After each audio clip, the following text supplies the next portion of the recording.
জনগণের সাপোর্ট লাগবে। এক সময় বাংলাদেশের জনগণ সেনাবাহিনীর প্রতি অন্ধ ছিল, আপনার নিশ্চয়ই মনে আছে। সেনাবাহিনীর প্রতি তাদের প্রচন্ড রকম আবেগ ভালোবাসা কাজ করতো বাংলাদেশ সেনাবাহিনীর প্রতি এক সময়। কিন্তু 2007 সালের পর থেকে পরিস্থিতির পরিবর্তন হয়েছে। কেন? কারণ 2007 সালে 1/11 সরকারের যিনি প্রধান ছিলেন, প্রধান বলতে সরকার প্রধান না, অ্যাকচুয়ালি প্রধান যিনি ছিলেন, তার মানে আর্মি চিফ মঈনুদ্দিন যখন ভারতের কাছে গিয়ে সারেন্ডার করেছে, প্রণব বাবুর কাছে চাকরির জন্য নিশ্চয়তা চেয়েছে মঈনুদ্দিন, যেটা প্রণব বাবু তার বইতে লিখেছেন, ভারতের সাবেক প্রেসিডেন্ট, তার কোয়ালিশন ইয়ার্স নামের বইতে তিনি লিখেছেন যে প্রণব বাবুর হাতে পায়ে ধরেছে মঈন তার চাকরি রাখবার জন্য। তো তখনই তো বাংলাদেশ সেনাবাহিনী শেষ হয়ে গেছে। তো বাংলাদেশ এবং জনগণের সাথেও তার দূরত্ব তৈরি হয়ে গেছে। মানে ভারতের সাপোর্টেড হাসিনাকে ক্ষমতায় আনার জন্য বাংলাদেশ সেনাবাহিনী ব্যবহৃত হয়েছে, তাই না? 2008-এর নির্বাচনে হাসিনাকে জিতিয়েছে ডিজিএফআই, এবং মঈনের যে ডিজিএফআই ছিল তারা জিতিয়েছে শেখ হাসিনাকে 2008-এর নির্বাচনে। তো সুতরাং সেই থেকে কিন্তু মাহমুদ ভাই, রাজনৈতিক সিদ্ধান্ত ছাড়া বা রাজনৈতিক অর্ডার ছাড়া কি সেনাবাহিনী কি নিজে থেকে কিছু করতে পারে? করেছে তো। 2007-এ কোথায় রাজনৈতিক সিদ্ধান্ত ছিল? আমাকে বলেন, 2007-এ যে তারা কু করলো, কে রাজনৈতিক সিদ্ধান্ত দিয়েছিল তাদেরকে? তো তারা নিজেরা কু করেছে, এবং কু করে তারা বাংলাদেশের স্বাধীনতা ভারতের পায়ে বিসর্জন দিয়েছে 2007 সালে। তো এখন সেনাবাহিনীর, আমি যেটাকে মানে কথাটা বললে খারাপ শোনাবে, আক্কেল ফিরে আসা উচিত। তাদের বোঝা উচিত যে তারা কতটা মরালি উইক হয়ে গেছে, যে মিয়ানমার পর্যন্ত তাদেরকে এখন পাত্তা দেয় না। আপনি এখন খেয়াল করুন ব্যাপারটা, যে তারা যেহেতু মরালি উইক হয়ে গেছে ইন্ডিয়ার কাছে, এই জন্য মিয়ানমারও তাদেরকে কোনো পাত্তা দিচ্ছে না। কারণ মিয়ানমারের পেছনে কারা? মিয়ানমারের পেছনে কিন্তু চীন, আপনাকে এটা বুঝতে হবে। মিয়ানমার সেনাবাহিনী সাপোর্টেড বাই চীন। তা আপনার যখন মেরুদণ্ড থাকবে না, তখন অধ্যত্ত তো আপনাকে দেখাবেই। কাজে বাংলাদেশ সেনাবাহিনীর যে ইতিহাস, ধরেন মুক্তিযুদ্ধের সময় যে গৌরবজনক ইতিহাস 1971 সালে, তারপর পরবর্তীতে 1975 সালের যে সিপাহী জনতা বিপ্লবের গৌরবজনক ইতিহাস, প্রেসিডেন্ট জিয়াউর রহমানের গৌরবজনক ইতিহাস, 90 সালে গণ আন্দোলনে সেনাবাহিনী যেভাবে সমর্থন করেছে মানুষকে, মানুষের পাশে এসে দাঁড়িয়েছে, তখন আর্মি চিফ ছিলেন জেনারেল নুরুদ্দিন, তারা জনগণের কাতারে এসে দাঁড়িয়েছেন, এবং জনগণের সেনাবাহিনীর প্রতি ভালোবাসা বেড়েছে। এই যে এতদিন ধরে সেনাবাহিনী এবং জনগণের যে সম্পর্কটা ছিল, এটা ছিন্ন হয়েছে 2007 সালে, এটা আপনাদেরকে বুঝতে হবে। এবং পৃথিবীর কোন সেনাবাহিনী যদি তার দেশের জনগণের সাপোর্ট না পায়, তাহলে সেই সেনাবাহিনীর মেরুদণ্ড ঠিক থাকতে পারে না। কাজেই এই সেনাবাহিনীর এখনো সময় আছে। এই সেনাবাহিনীর এখন এই ভারতের দালাল বর্তমান সরকারের বিরুদ্ধে রুখে দাঁড়ানো উচিত। আপনি যেটা বলছিলেন রাজনৈতিক ইয়ে ছাড়া, রাজনৈতিক কি কমান্ড না, আমরা বলছিলাম যে মিয়ানমারের যে গোলাবর্ষণ বা এইসব বিষয়ে অ্যাকশনে যেতে পারে না। না, অ্যাকশনে যেতে পারে না সেটা ভিন্ন কথা, কিন্তু আজকে যদি সেনাবাহিনী দেখায় যে তারা প্রকৃত দেশপ্রেমিক, একসময় দেশপ্রেমিক বলা হতো তো বাংলাদেশ সেনাবাহিনীর আগে, আমরা কি বলতাম? দেশপ্রেমিক সেনাবাহিনী।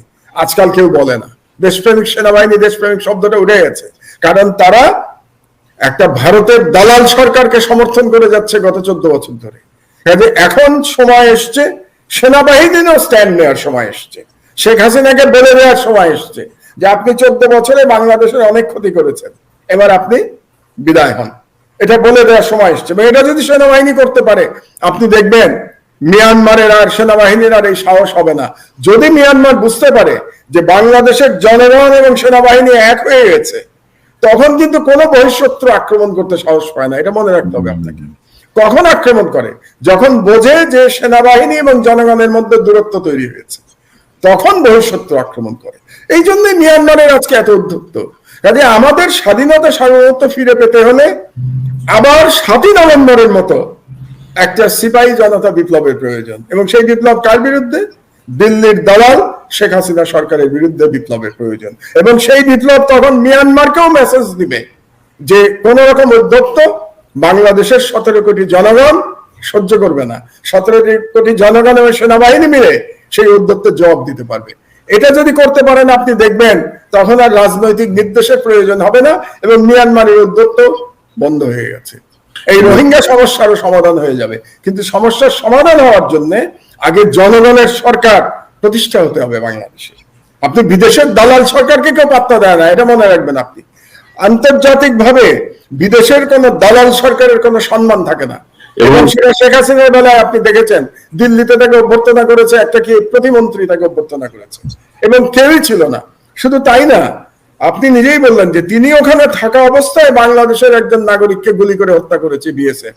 এবং তার সঙ্গে আপনি আরেকটা কথা আমি মনে করিয়ে দিচ্ছি আপনাকে, আপনি জানেন এটা, শেখ হাসিনা ভারতে থাকা অবস্থায় আসামের মুখ্যমন্ত্রী হেমন্ত শর্মা সে কি বলেছে? সে বলেছে ভারতের উচিত বাংলাদেশকে দখল করে ফেলা, বাংলাদেশকে ভারতের মধ্যে ঢুকিয়ে নেওয়া উচিত, এটা বলেছে আসামের মুখ্যমন্ত্রী।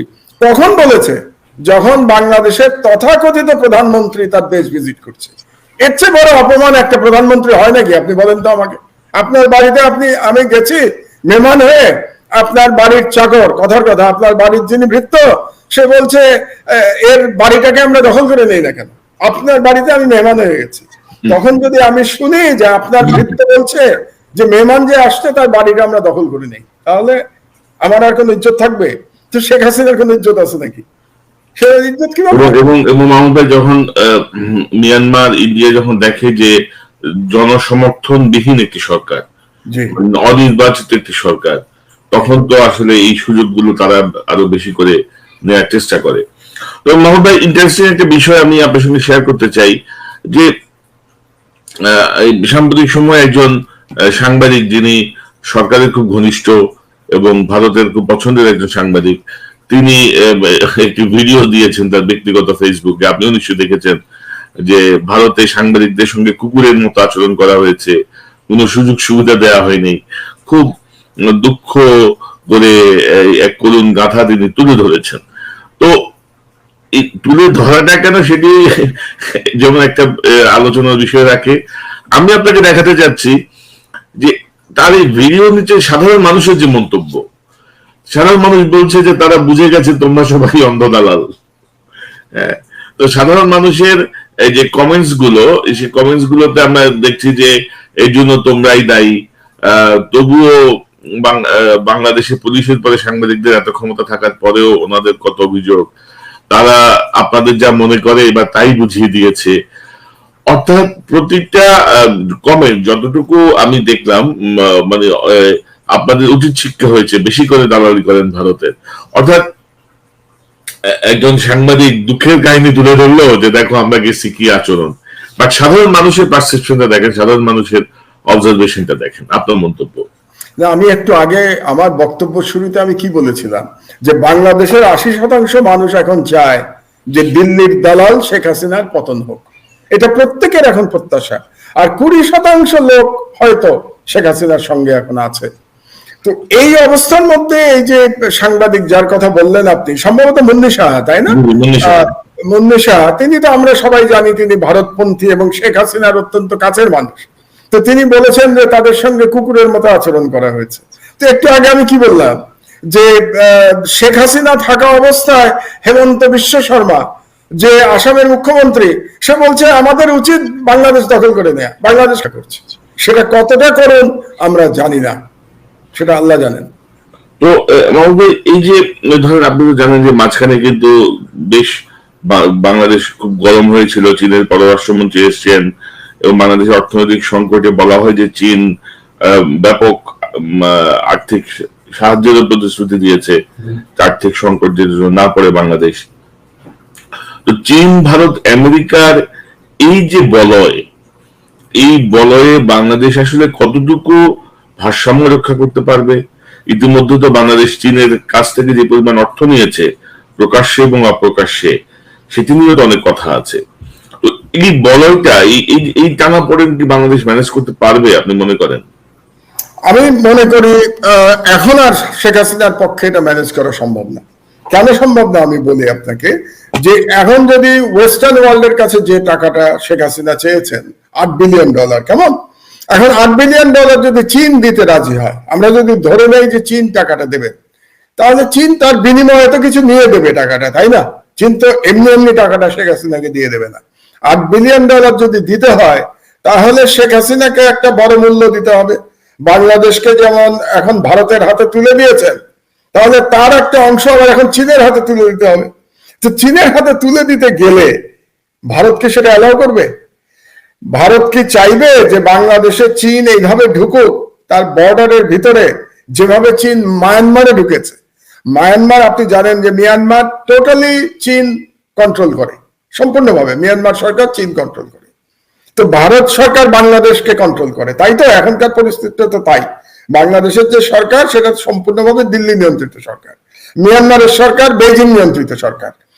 এখন বাংলাদেশ যে ভারত নিয়ন্ত্রণ করছে সেই নিয়ন্ত্রণ কি সে আলগা করে দেবে?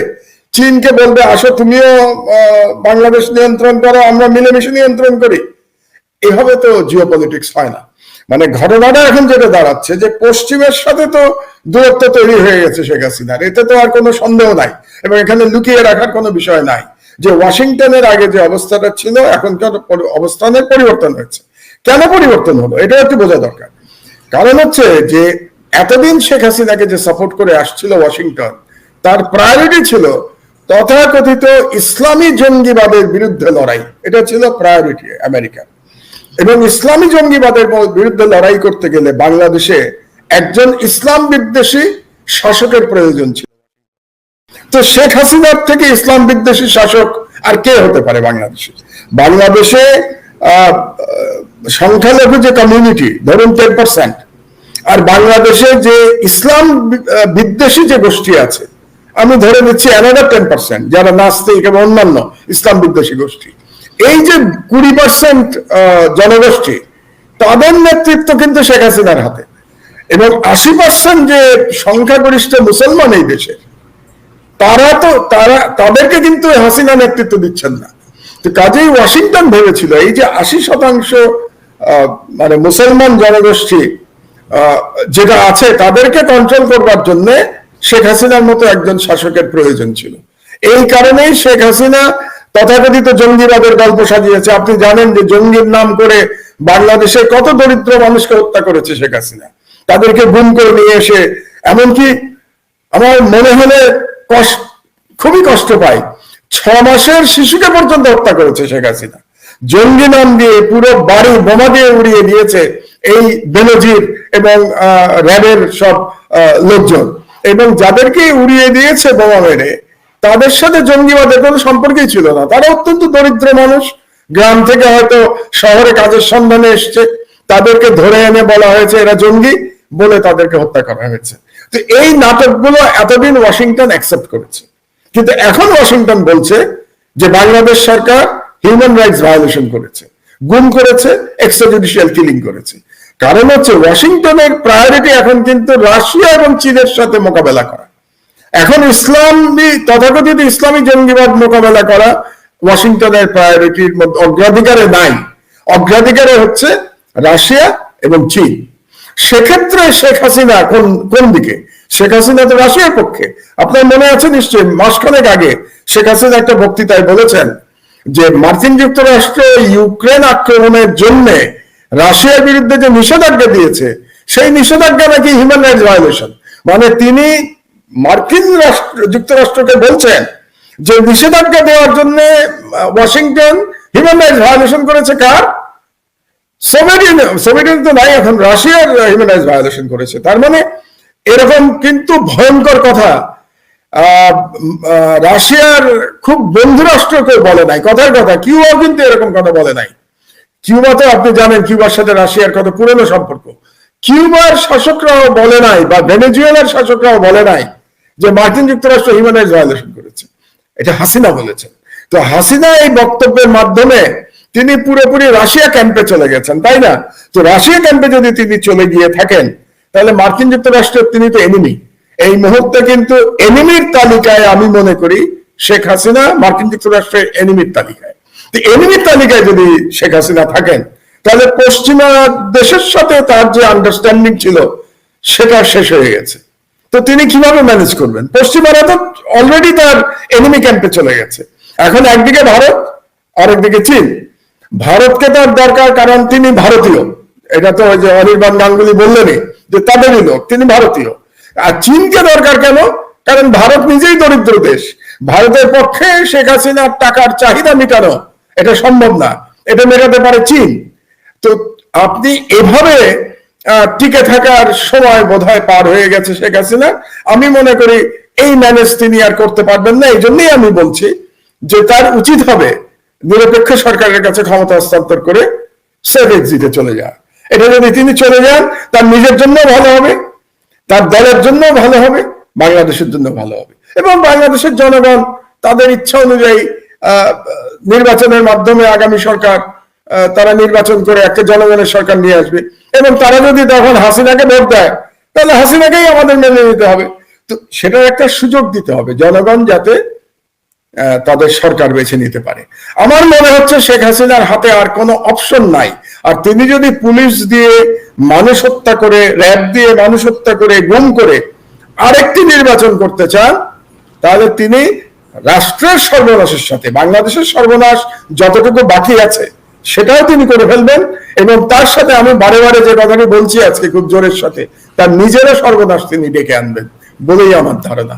বাকিটা আল্লাহ জানেন, আমরা শুধু অ্যানালিসিস করতে পারি, আমরা শুধু স্বাভাবিক পরিস্থিতিটা তুলে ধরতে পারি। আপনি জানেন যে মিয়ানমার বেশ অদ্ভুত দেখাচ্ছে বাংলাদেশ সীমান্তে, তারা মর্টারের গোলা ছুটছে, গুলি ছুটছে, তারা বেশ কিন্তু বাংলাদেশের ভূমিকা সেখানে প্রতিবাদও নাই, সন্তোষজনক কোনো জবাবও নাই। তো এটা আপনি কিভাবে দেখেন? পাশাপাশি শেখ হাসিনার যখন ভারতে ছিলেন তখনই কিন্তু বাংলাদেশের এক তরুণকে গুলি করে হত্যা করা হয়েছে, যেটি নিয়ে আজকে আপনার পত্রিকা নিউজ আছে আমার দেশে, যে গুলি করে হত্যার পর লাশ ফেরত দিতে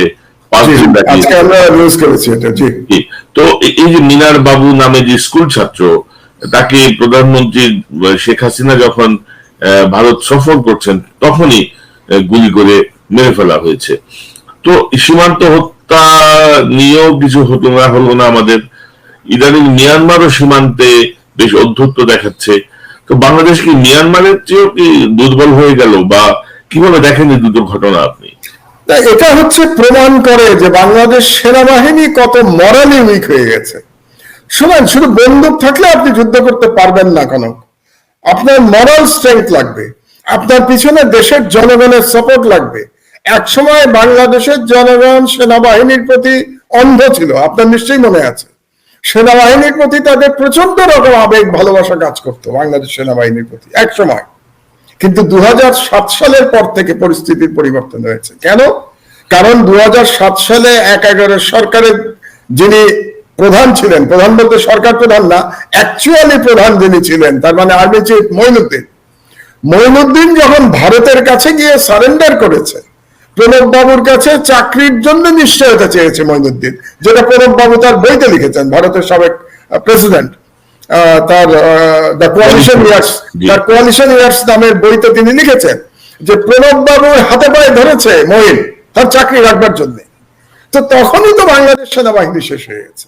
তো বাংলাদেশ এবং জনগণের সাথেও তার দূরত্ব তৈরি হয়ে গেছে। মানে ভারতের সাপোর্টেড হাসিনাকে ক্ষমতায় আনার জন্য বাংলাদেশ সেনাবাহিনী ব্যবহৃত হয়েছে, তাই না? 2008-এর নির্বাচনে হাসিনাকে জিতিয়েছে ডিজিএফআই, এবং মঈনের যে ডিজিএফআই ছিল তারা জিতিয়েছে শেখ হাসিনাকে 2008-এর নির্বাচনে। তো সুতরাং সেই থেকে কিন্তু মোহাম্মদ ভাই, রাজনৈতিক সিদ্ধান্ত ছাড়া বা রাজনৈতিক অর্ডার ছাড়া কি সেনাবাহিনী কি নিজে থেকে কিছু করতে পারে? করেছে তো। 2007-এ কোথায় রাজনৈতিক সিদ্ধান্ত ছিল? আমাকে বলেন, 2007-এ যে তারা কু করলো, কে রাজনৈতিক সিদ্ধান্ত দিয়েছিল তাদেরকে? তো তারা নিজেরা কু করেছে, এবং কু করে তারা বাংলাদেশের স্বাধীনতা ভারতের পায়ে বিসর্জন দিয়েছে 2007 সালে। তো এখন সেনাবাহিনীর, আমি যেটাকে মানে কথাটা বললে খারাপ শোনাবে, আক্কেল ফিরে আসা উচিত। তাদের বোঝা উচিত যে তারা কতটা মরালি উইক হয়ে গেছে, যে মিয়ানমার পর্যন্ত তাদেরকে এখন পাত্তা দেয় না। আপনি এখন খেয়াল করুন ব্যাপারটা, যে তারা যেহেতু মরালি উইক হয়ে গেছে ইন্ডিয়ার কাছে, এই জন্য মিয়ানমারও তাদেরকে কোনো পাত্তা দিচ্ছে না। কারণ মিয়ানমারের পেছনে কারা? মিয়ানমারের পেছনে কিন্তু চীন। আপনাকে এটা বুঝতে হবে। মিয়ানমার সেনাবাহিনী সাপোর্টেড বাই চীন। তা আপনার যখন মেরুদণ্ড থাকবে না, তখন অধ্যত্ত তো আপনাকে দেখাবেই। কাজে বাংলাদেশ সেনাবাহিনীর যে ইতিহাস, ধরেন মুক্তিযুদ্ধের সময় যে গৌরবজনক ইতিহাস 1971 সালে, তারপর পরবর্তীতে 1975 সালের যে সিপাহী জনতা বিপ্লবের গৌরবজনক ইতিহাস, প্রেসিডেন্ট জিয়াউর রহমানের গৌরবজনক ইতিহাস, 90 সালে গণ আন্দোলনে সেনাবাহিনী যেভাবে সমর্থন করেছে মানুষকে, মানুষের পাশে এসে দাঁড়িয়েছে, তখন আর্মি চিফ ছিলেন জেনারেল নুরুদ্দিন, তারা জনগণের কাতারে এসে দাঁড়িয়েছেন এবং জনগণের সেনাবাহিনীর প্রতি ভালোবাসা বেড়েছে। এই যে এতদিন ধরে সেনাবাহিনী এবং জনগণের যে সম্পর্কটা ছিল, এটা ছিন্ন হয়েছে 2007 সালে, এটা আপনাদেরকে বুঝতে হবে। এবং পৃথিবীর কোন সেনাবাহিনী যদি তার দেশের জনগণের সাপোর্ট না পায়, তাহলে সেই সেনাবাহিনীর মেরুদণ্ড ঠিক থাকতে পারে না। কাজেই এই সেনাবাহিনীর এখনো সময় আছে।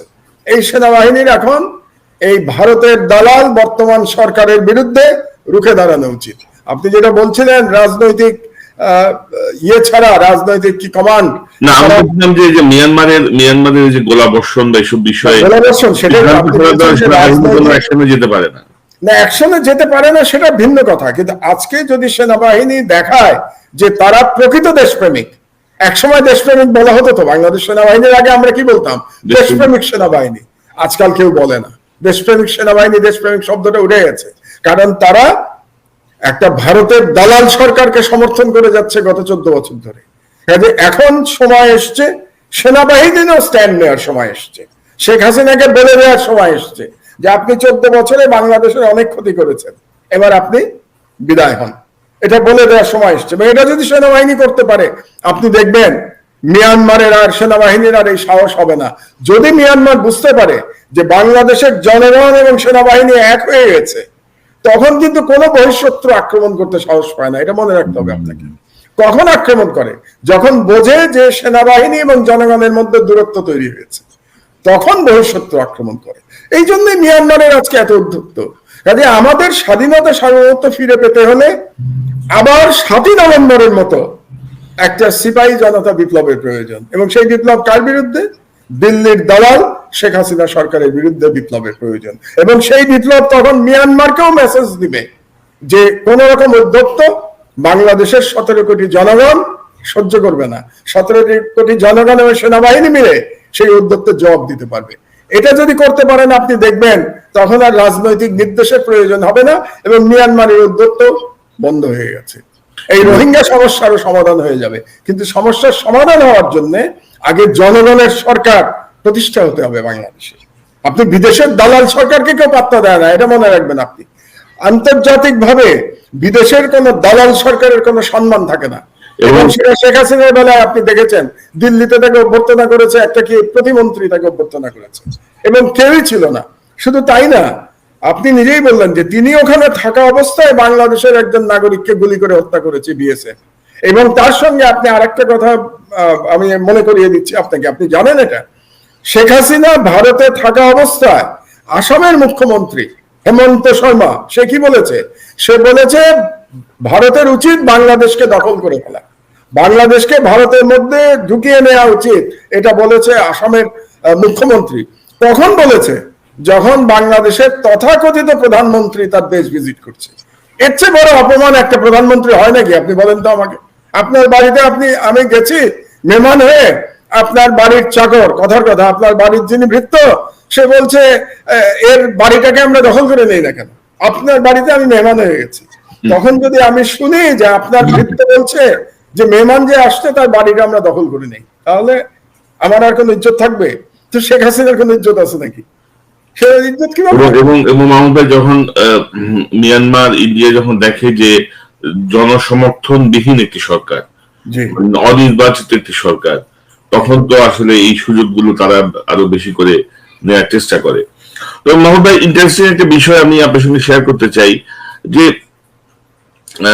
সাম্প্রতিক সময়ে একজন সাংবাদিক, যিনি সরকারের খুব ঘনিষ্ঠ এবং ভারতের খুব পছন্দের একজন সাংবাদিক, তিনি একটি ভিডিও দিয়েছেন তার ব্যক্তিগত ফেসবুকে। আপনিও নিশ্চয়ই দেখেছেন যে ভারতে সাংবাদিকদের সঙ্গে কুকুরের মতো আচরণ করা হয়েছে, কোনো সুযোগ সুবিধা দেওয়া হয়নি। খুব দুঃখ করে এক করুণ গাথা তিনি তুলে ধরেছেন। তো এই তুলে ধরাটা কেন, সেটি যেমন একটা আলোচনার বিষয় রাখে। আমি আপনাকে দেখাতে চাচ্ছি যে তার এই ভিডিওর নিচে সাধারণ মানুষের যে মন্তব্য, সাধারণ মানুষ বলছে যে তারা বুঝে গেছে তোমরা সবাই অন্ধ দালাল। হ্যাঁ, তো সাধারণ মানুষের এই যে কমেন্টস গুলো, সেই কমেন্টস গুলোতে আমরা দেখছি যে এই জন্য তোমরাই দায়ী। তবুও বাংলাদেশের পুলিশের পরে সাংবাদিকদের এত ক্ষমতা থাকার পরেও ওনাদের কত অভিযোগ। তারা আপনাদের যা মনে করে এবার তাই বুঝিয়ে দিয়েছে। অর্থাৎ প্রতিটা কমেন্ট যতটুকু আমি দেখলাম, মানে আপনাদের উচিত শিক্ষা হয়েছে, বেশি করে দালালি করেন ভারতের। অর্থাৎ একজন সাংবাদিক দুঃখের কাহিনী তুলে ধরলো যে দেখো আমরা গেছি কি আচরণ, বাট সাধারণ মানুষের পারসেপশনটা দেখেন, সাধারণ মানুষের অবজারভেশনটা দেখেন। আপনার মন্তব্য? না, আমি একটু আগে আমার বক্তব্য শুরুতে আমি কি বলেছিলাম, যে বাংলাদেশের 80% মানুষ এখন চায় যে দিল্লির দালাল শেখ হাসিনার পতন হোক। এটা প্রত্যেকের এখন প্রত্যাশা। আর 20% লোক হয়তো শেখ হাসিনার সঙ্গে এখন আছে। তো এই অবস্থার মধ্যে এই যে সাংবাদিক যার কথা বললেন আপনি, সম্ভবত মুন্নি সাহা, তাই না? মুন্নি সাহা, তিনি তো আমরা সবাই জানি তিনি ভারতপন্থী এবং শেখ হাসিনার অত্যন্ত কাছের মানুষ। তো তিনি বলেছেন যে তাদের সঙ্গে কুকুরের মতো আচরণ করা হয়েছে। তো একটু আগে আমি কি বললাম, যে শেখ হাসিনা থাকা অবস্থায় হেমন্ত বিশ্ব শর্মা যে আসামের মুখ্যমন্ত্রী, সে বলছে আমাদের উচিত বাংলাদেশ দখল করে নেয়া, বাংলাদেশকে ভারতের মধ্যে ঢুকিয়ে ফেলা। তো কুকুরের আচরণ তাদের সঙ্গে কেন? তাদের নেত্রীর সাথেই তো প্রায় সেরকম আচরণ করেছে ভারত, তাই না? কারণ ভারত ধরেই নিয়েছে যে শেখ হাসিনা ক্ষমতায় থাকার জন্য, টিকে থাকার জন্য সব অপমান তিনি মুখ বুজে সহ্য করতে বাধ্য, তার আর কোনো উপায় নাই। কারণ তিনি জনগণের ভোটে নির্বাচিত হন নাই, তিনি সরকারে আছেন কেবলমাত্র দিল্লির সমর্থনে সরকারে আছেন। আর এই যে সাংবাদিকদের কথা বলছেন, বাংলাদেশে কি আর কোনো মিডিয়া এখন আছে? আমি এদের একটা নাম দিয়েছি, বুঝলেন? আমি প্রায় এডিটোরিয়ালে লিখি, আমি এদেরকে গোলাম মিডিয়া বলি। তো গোলাম শেখ হাসিনার গোলাম মিডিয়া। গোলাম শেখ হাসিনা কেন বলছি? যে তিনি দিল্লির গোলাম। তো দিল্লির গোলাম শেখ হাসিনার গোলাম মিডিয়া আর কি সম্মান আশা করে তারা ভারতের কাছ থেকে? আমাকে এটা বোঝানো। গোলামেরও গোলাম, মানে ব্যাপারটা বুঝুন আপনি, দিল্লি কি নজরে দেখে বাংলাদেশের এসব সাংবাদিকদের, যে তোমরা গোলামেরও গোলাম, তো তোমাদের সাথে কিসের সম্মান, কি সম্মান তারা আশা করে? তারা তো এই সম্মান বিসর্জন দিয়েই ক্ষমতায় টিকে আছে। এবং ক্ষমতায় টিকে তারা এক একজন কত টাকার মালিক হয়েছে বলেন তো? আপনি তো সব খবরই রাখেন। এই সমস্ত আওয়ামী পন্থী সাংবাদিকেরা এক একজন কত শত কোটি টাকার মালিক হয়েছে তারা। সুতরাং তারা টাকা রোজগার করেছে এবং বাংলাদেশটাকে বিসর্জন দিয়েছে। বাংলাদেশে কোনো প্রেস ফ্রিডম নাই, বাক স্বাধীনতা নাই। বাংলাদেশের ফ্যাসিবাদের যে উত্থান, সেই উত্থানের পিছনে সাংবাদিকদের দায় কি আপনি এড়াতে পারবেন? সাংবাদিকদের দায় কতটা? বাংলাদেশের ফ্যাসিবাদের উত্থানের পিছনে তিনটা শ্রেণীর দায় সব থেকে বেশি আমি মনে করি। একটা হলো জুডিশিয়ারি, একটা হলো পুলিশ, আর একটা হলো সাংবাদিক। এই তিনটা শ্রেণীর সবচাইতে দায়ী আজকে বাংলাদেশের বর্তমানে এই অবস্থার জন্য।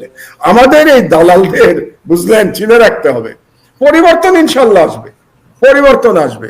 কাজেই আমি যেটা বলি, শেখ হাসিনাকে এখন সেফ এক্সিটের চেষ্টা করা উচিত। তার একমাত্র উপায় শেখ হাসিনার এখন সেফ এক্সিট নিয়ে বাংলাদেশটা, আমি তাকে আহ্বান জানাবো সেফ এক্সিট নিয়ে বাংলাদেশ ত্যাগ করুন। দরকার হলে ওয়াশিংটনের হাতে পায়ে ধরুন যে আমাকে কোনো এক জায়গায় আপনারা পাঠিয়ে দেন, আমি বাংলাদেশ ছেড়ে চলে যাই।